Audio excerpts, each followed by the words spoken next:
Welcome to The Explainer. Okay, let's dive right into this. When we think about the massive forces that really built the modern world, we usually picture, vast armies marching across continents or giant vaults overflowing with gold and silver. But as we're going to see today, the true foundation of human power, the absolute ultimate currency of our survival, has always been something much, much more fluid. We're taking a journey into the history of what we call blue gold, from the sacred, life-giving floods of ancient rivers all the way to modern geopolitical battles over liquid lithium. This is the whole shebang. It's the story of how humanity learned to tame the flow of life to construct absolute power. So, where does true power actually come from? We've all been conditioned by history books to believe it comes from the point of a sword or the barrel of a gun. But if you strip away all that mythology around the great conquerors, you find a very different truth. Historically, the bedrock of a civilization's power didn't come from its military might. Actually, scratch that. Initially, it came from its ability to tame the brute, chaotic force of a monsoon flood. It came from organizing an entire society around the control of water. Let's look at how this all began. Part 1. The Tamed Chaos, spanning 4000 to 1000 BC. In the grand landscapes of the Fertile Crescent, the sweeping Indus Valley, and dynastic Egypt, the earliest formal states weren't born from war, but from massive logistical necessity. To really wrap our heads around this macro history, we have to zoom in on some specific tech, like the shadoof. This simple, hand-operated lever and bucket system was literally a game-changer. It allowed farmers to lift water and irrigate dry land, effectively expanding the boundaries of where human life could even survive. It came about because early humans had to organize thousands of people all at once to dig canals, divert rivers, and just survive nature's unpredictable wrath. And right alongside the shadoof was the Nilometer in Egypt. See, the Nile wasn't just a river to them. It was viewed as both a god and a clock. The Nilometer measured the water's clarity and level during the annual flood. And based on those highly precise water levels, the state could predict the upcoming harvest and, get this, actually set the tax rates for the year. These were humanity's very first engines of power. Now, what's really interesting about this is how it created an entirely new political reality.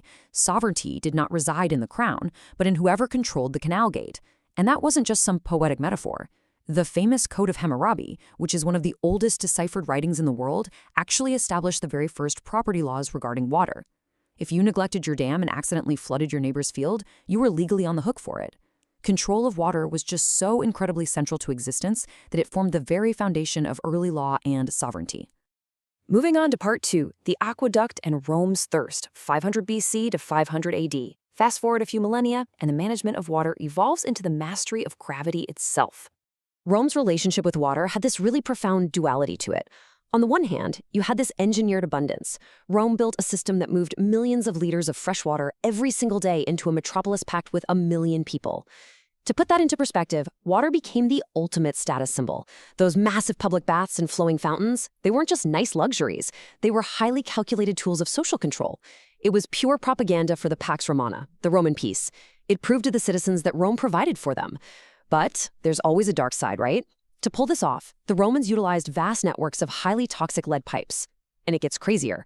To heat those massive public baths, they engaged in deforestation on such an extreme scale that it literally altered the local microclimates around the empire. So the illusion of infinite abundance always comes with a hidden cost.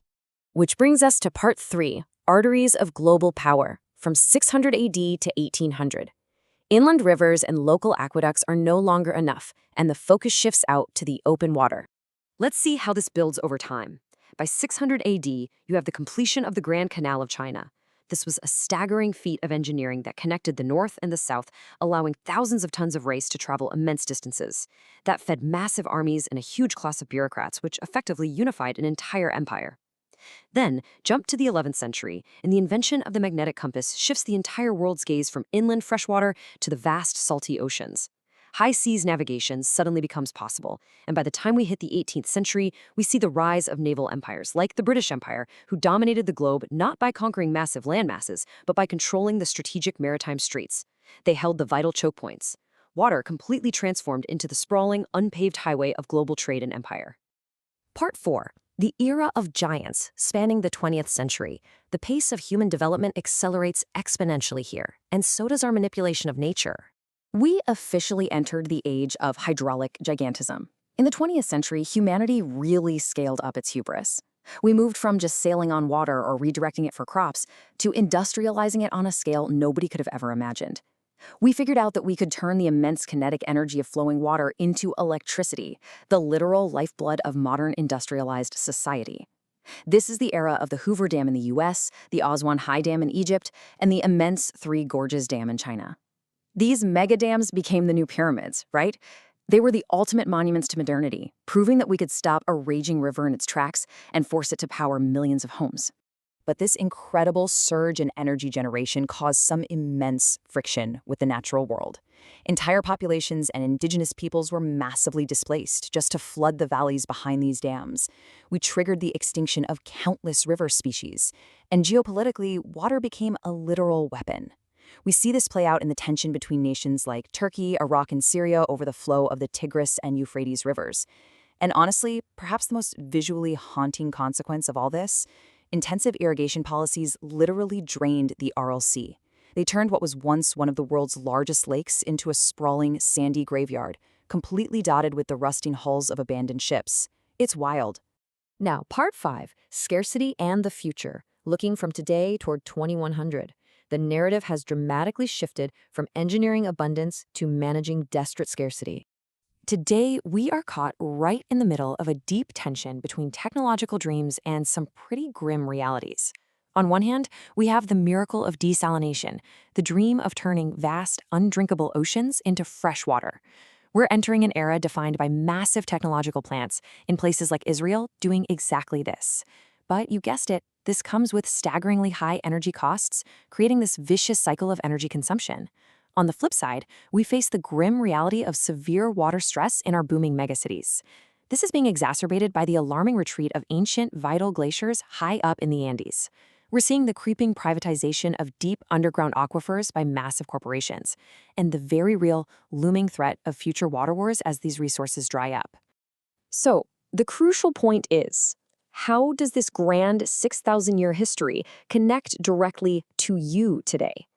Well, it's through something called virtual water. This is the hidden volume of fresh water required to produce a product, measured across its entire supply chain.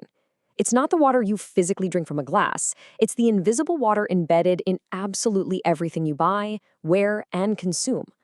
2,400 liters.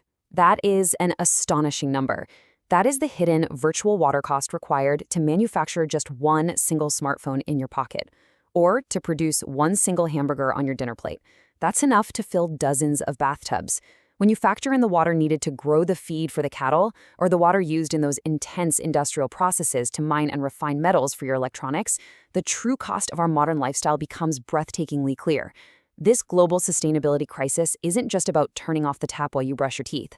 It is intricately woven into our global supply chains. Yet despite all of this, humanity is still doing exactly what it did back in 4000 BC. We're trying to tame the chaos. But instead of massive landscape-altering megadams, the focus is now shifting to hyperlocal, sustainable adaptations. Take fog harvesting technologies, for instance.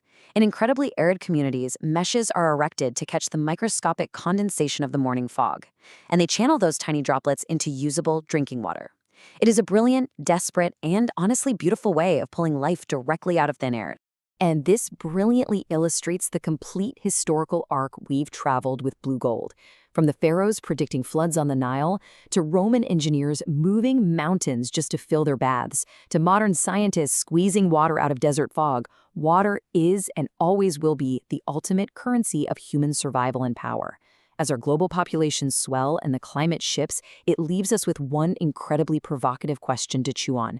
As we look ahead, past the era of abundance and into an era of fierce scarcity, who will control the tap in the year 2100? Think about that next time you take a sip. Thank you for joining me on this explainer, and I'll catch you in the next one.